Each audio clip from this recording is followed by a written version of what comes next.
La paracha de la semaine, tous les secrets du monde sont dans la Bible, sont dans la Torah. La section biblique de la semaine qui donne la vie à tout ce qui se passe dans le monde s'appelle Chaye Sarah, la vie de Sarah. Mais curieusement, paradoxalement, elle ne parle que de la mort de Sarah. Elle commence à nous raconter que Sarah est morte à 127 ans. Elle avait une crise cardiaque en apprenant que son fils Isaac Yitzhak avait presque été sacrifié sur l'autel. Et puis bien sûr, l'interdit du sacrifice de Yitzhak, c'est l'interdit de tous les sacrifices humains qui commencent à cette époque, grâce à Abraham, qui a reçu l'interdiction de Dieu de sacrifier son fils. Et c'est la fin des sacrifices humains, c'est l'entrée dans la civilisation, comme l'a dit un grand philosophe. Et donc, curieusement, cette paracha qui s'appelle La vie de Sarah commence à parler de sa mort. Ensuite, le Zohar, le livre de la Kabbale, explique que Sarah, c'est une allusion au corps, que Abraham, c'est une allusion à l'âme, pour nous dire que seul le corps meurt, ce corps qui est composé de 4 éléments. C'est la raison pour laquelle la Torah nous précise qu'il a été enterré à Kiryat Arba, la caverne des 4. C'est une allusion aux 4 éléments qui composaient le corps. Cette caverne des 4 se trouve, nous dit la Torah, à Hebron, Hébron, dont la racine est le mot chaver, mechouba, chibour, qui veut dire uni. Lorsque les 4 éléments étaient unis, le corps était vivant.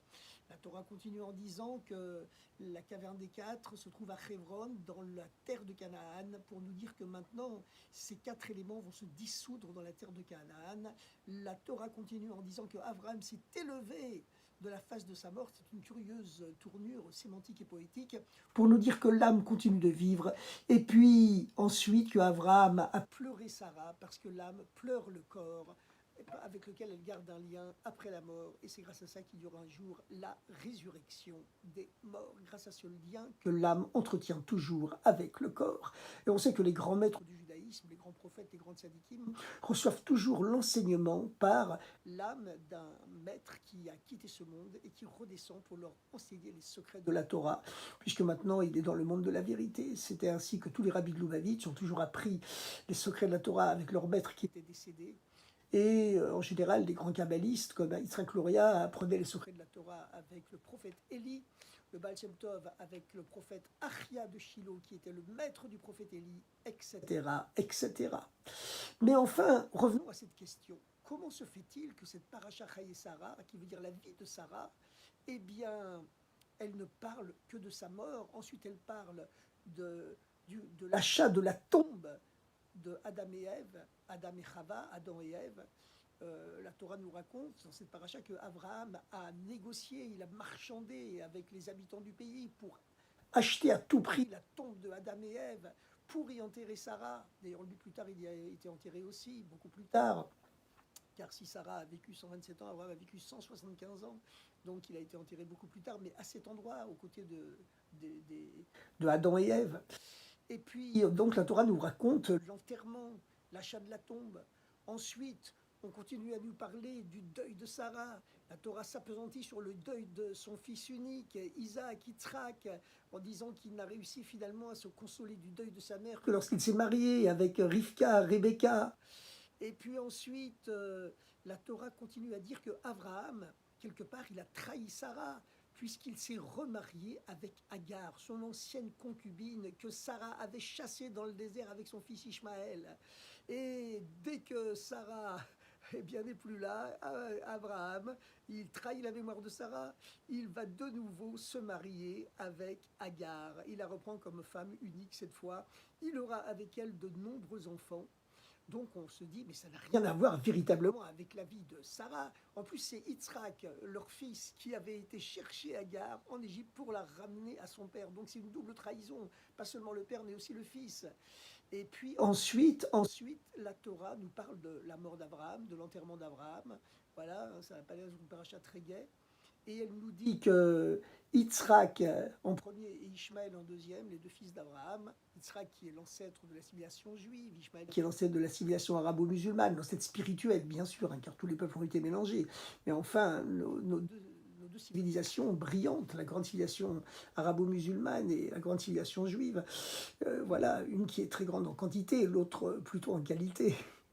Mais bon, nous savons que chaque être humain possède une étincelle de Dieu en lui-même, quelle que soit sa couleur de peau. L'âme, comme l'a dit le Rabbi Lubavitch, un jour, un noir converti, un africain converti, l'âme n'a pas de couleur. C'est une parcelle de Dieu qui, bien sûr, est au-delà de toutes les couleurs du monde. C'est pour ça que le racisme, bien sûr, est formellement interdit par la Torah. En tout cas, à la fin de la paracha, on nous parle de l'enterrement d'Abraham. On nous dit que Yitzhak est passé en premier pour l'enterrement d'Abraham, que Ishmaël l'a suivi.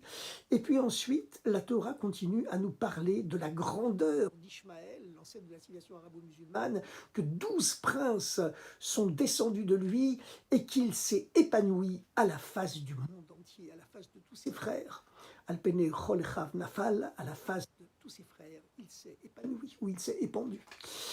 Alors véritablement, puisque Sarah avait chassé Ishmaël dans le désert, elle avait chassé Agar, toute la Torah nous parle finalement d'une espèce de trahison envers Sarah. Comment est-il possible que cette paracha porte le nom de Chaye Sarah, la vie de Sarah?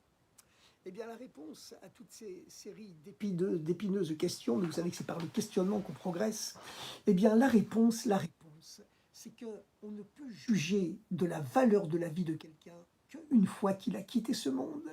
Comme il est connu que comment véritablement quelqu'un est-il vraiment vivant, comment atteint-il la vie éternelle? C'est lorsque les enfants perpétuent son héritage spirituel. Comme le dit le Talmud à propos de Jacob, notre ancêtre Jacob, il n'est pas dit de lui qu'il est mort. Pourquoi il n'est pas dit de lui qu'il est mort? Parce que ses 12 fils, ses 12 enfants ont fondé les 12 tribus d'Israël. Ils ont tous perpétué son héritage. Abraham n'avait pas réussi à transmettre son héritage spirituel à tous ses enfants, puisque seul Yitzhak avait continué la voie du judaïsme. Ishmaël a fondé une civilisation voisine, mais quand même différente, la civilisation arabo-musulmane. Plus tard, Yitzhak, qui aura 2 enfants jumeaux, Ésaü, Esav et Yaakov, ne réussira pas non plus à transmettre tout son judaïsme comme il l'aurait souhaité à Esav, qui est l'ancêtre de la civilisation chrétienne occidentale. Mais Yaakov, lui, a réussi à transmettre la spiritualité juive à tous ses 12 enfants, qui sont tous devenus les pères des 12 tribus d'Israël. C'est la raison pour laquelle, alors qu'on dit que la Bible raconte qu'Abraham est mort, que Yitzhak est mort, la Bible ne dit pas que Yaakov est mort. Parce que comme sa descendance est vivante, elle perpétue son héritage spirituel personnel, eh bien, lui aussi, il est éternellement vivant. Donc, il faut savoir une chose, c'est que c'est seulement après la mort d'un être humain qu'on peut voir véritablement si sa descendance lui est fidèle, si elle-même lui est supérieure. Un père n'est jamais jaloux de son fils, une mère non plus, de sa fille, ni de son fils d'ailleurs. Et c'est seulement donc après qu'on peut arriver à cette notion de vie éternelle et qu'on peut juger de la véritable valeur de la vie de quelqu'un. Or, c'est ce qui se passe dans la paracha de cette semaine. Parce que Abraham et Sarah étaient un couple qui s'entendait merveilleusement bien, bien entendu. D'ailleurs, Abraham avait intérêt à ne pas contredire Sarah, puisque lorsque Abraham s'était opposé à la volonté de Sarah, qui voulait chasser Ishmaël et Agar, sa mère, dans le désert, eh bien, Abraham s'y était opposé. Il ne voulait pas, c'était son fils aîné, après tout, même s'il était d'une concubine. Eh bien, Dieu est intervenu pour donner raison à Sarah en disant à Abraham, elle est plus grande prophétesse que toi, ne t'inquiète pas, Ishmaël sera également l'ancêtre d'un très très grand peuple. Donc, Abraham devait écouter Sarah. Très bien, très bien.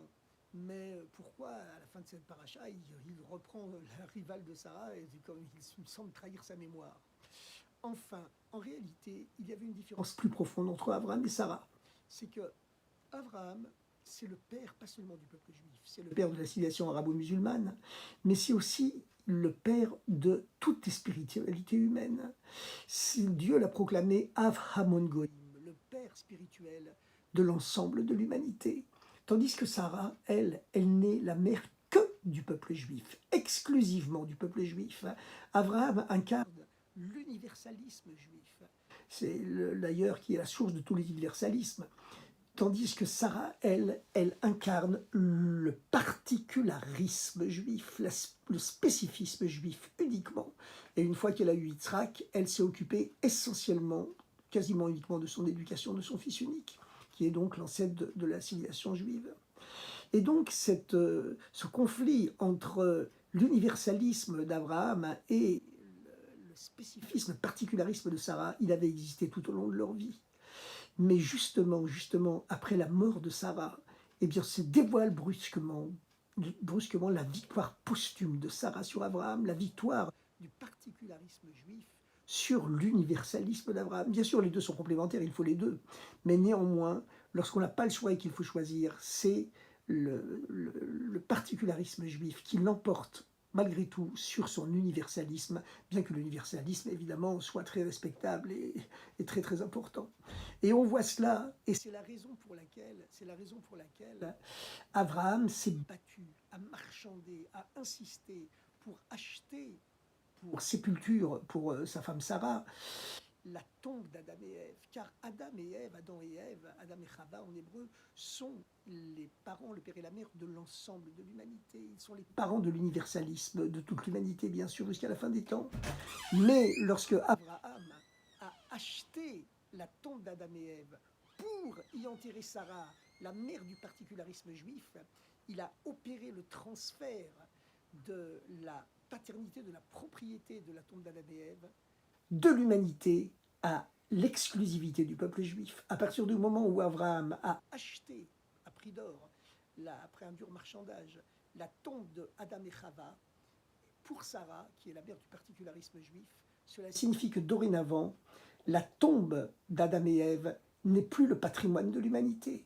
La tombe d'Adam et Ève devient le patrimoine exclusif du peuple juif. C'est lui qui en est le propriétaire, c'est lui qui est le véritable descendant spirituel de Adam et de Chava, et personne d'autre ne peut s'y opposer.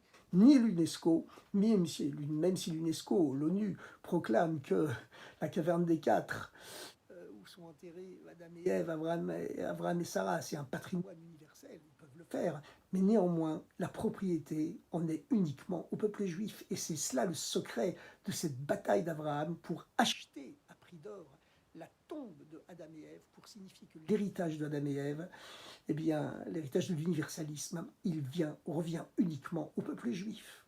On voit encore cette victoire posthume du particularisme juif de Sarah sur l'universalisme d'Abraham, c'est que on le voit encore dans la façon dont le fils unique de Sarah, Yitzhak, a épousé Rivka. Lorsque Sarah était morte, eh bien, il y avait 3 miracles auparavant qui planaient sans arrêt au-dessus de sa tente, un nuage qui l'ombrageait, les lumières des bougies de Shabbat, elles brillaient d'une semaine à l'autre, d'un Shabbat à l'autre, et la pâte, malgré la chaleur écrasante du désert, ne tournait jamais. Tous ces 3 miracles avaient disparu lors de la mort de Sarah, et ils sont tous 3 revenus lorsque Yitzhak a épousé Rivka. Et Rivka s'est consolé de la mort de sa mère lorsqu'il a amené... Yitzhak s'est consolé de la mort de sa mère lorsqu'il a amené Rivka, son épouse, dans sa tente. C'est la Torah qui le dit en toutes lettres. Il s'est consolé du deuil de sa mère seulement lorsqu'il a épousé Rivka et qu'il l'a amenée dans sa tente et qu'elle est devenue sa femme. Mais cela signifie qu'il a eu une révélation que Rivka était véritablement l'égale, l'image même de sa mère, qu'elle avait la même dimension, la même grandeur spirituelle qui lui attirait les mêmes miracles. Et c'est la raison pour laquelle c'est encore une fois la victoire posthume de Sarah d'avoir eu une belle-fille qui possédait la même grandeur qu'elle, au point que Yitzhak voyait l'image de sa mère dans les yeux de sa femme, Rivka. Et puis, à la fin, bien sûr, la Torah nous dit qu'Abraham s'est remarié avec Agar, qu'il a eu plusieurs enfants avec elle. On l'appelle le Ketura, qui veut dire l'encens, parce que véritablement, c'était également elle, Agar, une femme d'une très très grande spiritualité. Hein. C'était la fille du pharaon qui avait abandonné toutes les idoles de son père pour suivre ce nomade dans le désert qui était Abraham. C'était une femme, Agar, éprise de spiritualité. Elle avait une véritable grandeur qui ne pouvait pas se comparer à celle de Sarah, bien sûr. Elle n'était que la servante de Sarah, mais quand même, elle avait consenti un grand sacrifice en suivant Abraham dans le désert. Et c'est pourquoi Abraham l'a réépousée après la mort de Sarah. Mais ils ont eu ensemble, Abraham et Agar, plusieurs enfants, de nombreux enfants. Mais il est écrit dans la Bible, dans la Torah, à la fin de cette paracha de la vie de Sarah, que tous les enfants qu'il a eus avec Agar, après la mort de Sarah, il les a envoyés vers l'Orient en leur donnant des cadeaux, beaucoup de cadeaux, des cadeaux spirituels bien sûr, c'est-à-dire des messages spirituels pour l'ensemble de l'Orient et de l'Extrême-Orient, qui ont donc été influencés par la spiritualité, le judaïsme d'Abraham et de Sarah. Mais son héritage véritable, total, spirituellement parlant bien sûr, et matériellement aussi, il l'a légué uniquement à son fils Yitzhak. Donc on voit encore une fois la victoire posthume de Sarah qui voulait que seul son fils Yitzhak reçoive la totalité de l'héritage matériel et spirituel de Abraham. Et puis, à la fin de la paracha, effectivement, la Torah, la Bible, nous raconte que Yitzhak et Ishmaël ont été enterrés, leur père Abraham, mais que Ishmaël a laissé passer Yitzhak en premier lors de l'enterrement, ce qui signifiait qu'il lui reconnaissait effectivement la primauté. Lui, Ishmaël, était le premier-né matériel, physique, mais il reconnaissait que la primauté spirituelle, elle était effectivement à Yitzhak, le fils de Sarah. Et puis, à la fin, la Torah nous explique, effectivement, en conclusion de cette paracha, la paracha se termine. Vous savez que la fin, la signature, c'est quelque chose de très très important. Hein. Tout marche d'après la fin, d'après la conclusion, d'après le sceau final. Eh bien, on nous parle de la grandeur de la civilisation d'Ishmaël. 12 princes sont descendus de lui, qui correspondent d'ailleurs aux 12 tribus d'Israël, mais de son côté, eux sont les ancêtres de la brillante civilisation arabo-musulmane. Et il est écrit donc qu'Ishmaël s'est épanoui à la face de tous ses frères. Mais pour dire le mot épanoui, la Torah, dans le texte hébraïque originel, nous donne une curieuse tournure. Elle écrit, et ce sont les derniers mots de la paracha, le sceau final véritablement qui l'emporte sur tout le reste, Al pene chol echav nafal, à la face de tous ses frères, Ishmaël s'est épanoui. Mais Rachi, notre grand commentateur, vous savez que toutes les Bibles hébraïques quasiment sont publiées, sont imprimées avec le commentaire de Rachi, le plus grand commentateur de toute la Bible et du Talmud d'ailleurs. Rachi, lorsqu'il explique ce dernier mot de la paracha, qui est la signature, le sceau final de la paracha, qu'il s'est épanoui, il s'est épandu à la face de tous ses frères. Rachi explique que ce mot épanoui, c'est un mot à double sens, qui veut dire également tomber. Al pene chol echav nafal, à la face de tous ses frères, il s'est épanoui, il s'est épandu, puis en même temps il est tombé. Ce mot a deux sens. Pourquoi deux sens, nous explique Rachi, le plus grand commentateur de la Bible. Eh bien, c'est que tant que Abraham était vivant, dit Rachi, eh bien, son fils Ishmaël s'épanouissait, il s'épandait, il progressait, il grandissait. Mais dès que Abraham est mort, il est tombé à la face du monde entier. Et le Rabbi Lubavitch nous enseigne qu'il y a un sens plus profond dans tout ce que dit Rachi. Qu'est-ce que ça veut dire que tant qu'Abraham était vivant, Ishmaël s'épanouissait, il s'épandait, il grandissait, mais que dès qu'Abraham est mort, Ishmaël est tombé, al pene chol echav, à la face de tous ses frères humains, de toute l'humanité, il est tombé.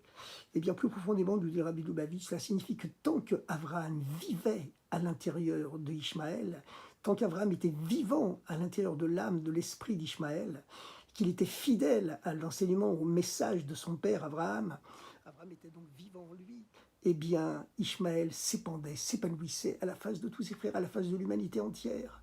Mais il fallait pour cela qu'il reconnaisse effectivement, qu'il laisse la primauté à Yitzhak, que lui, il n'était que le premier-né physique, matériel, et que Yitzhak était le véritable héritier spirituel, et que lui était le fils uniquement de Agar, que la Torah définit en disant d'elle qu'elle était la servante d'Abraham, la servante de Sarah, surtout la servante de Sarah. Lorsque Sarah avait chassé Agar dans le désert une première fois, un ange était apparu à Agar, lui avait demandé, alors qu'elle était en train de mourir de soif dans le désert, l'ange lui avait demandé « D'où viens-tu et où vas-tu, Sarah, servante, pardon, non pas Sarah, mais Agar, servante de Sarah ».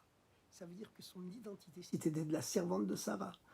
Donc lorsque Ishmaël reconnaît que toute sa grandeur spirituelle et matérielle également, vient du fait qu'il est uniquement le fils de Agar, la servante de Sarah, eh bien à ce moment-là, sa grandeur s'épand parmi tous ses frères, à la face de l'humanité entière, et c'est vraiment une grande civilisation qui grandit. Mais s'il se révolte contre l'héritage d'Abraham, et qu'il refuse que la primauté l'héritage spirituel de Abraham soit essentiellement à Yitzhak, à ce moment-là, à la face de tous ses frères, à la face de l'humanité entière, il tombe. Et donc, nous espérons bien sûr que Ishmaël ne va pas tomber, qu'il va s'épanouir, qu'il va reconnaître la primauté de Yitzhak, qu'il va reconnaître que Dieu a donné la terre d'Israël uniquement au peuple juif, que la caverne des quatre où sont enterrés les quatre couples pères du monde, Adam et Ève, Adam et Chava, Abraham et Sarah, plus tard Yitzhak et Rivka, Isaac et Rebecca, plus tard encore Jacob et Léa, Yaakov et Léa, eh bien, donc tous les descendants d'Ishmaël, tous les arabo-musulmans du monde, hein, le bon Dieu, le Messie va venir pour l'ensemble de l'humanité, il va porter la paix et le bonheur à l'ensemble de l'humanité, puisque tous les êtres humains sont créés à l'image de Dieu, quelle que soit leur couleur de peau, leur race et leur religion.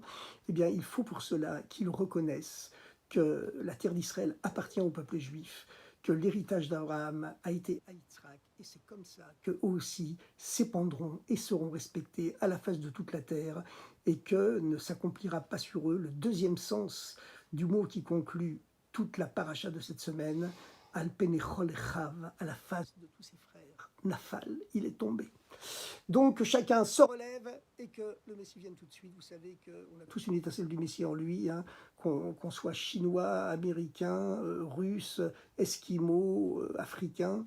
Eh bien, une étincelle du Messie est présente dans tous les êtres humains. Et lorsque chacun dévoile cette étincelle du Messie qui est en lui, eh bien, toutes ces étincelles messianiques, elles se concentrent, se cristallisent sur un être humain qui sera le Messie lui-même, qui apportera la paix et le bonheur, la lumière, la tolérance à l'ensemble de l'humanité. Bonne continuation à tout le monde et surtout de grandes bénédictions.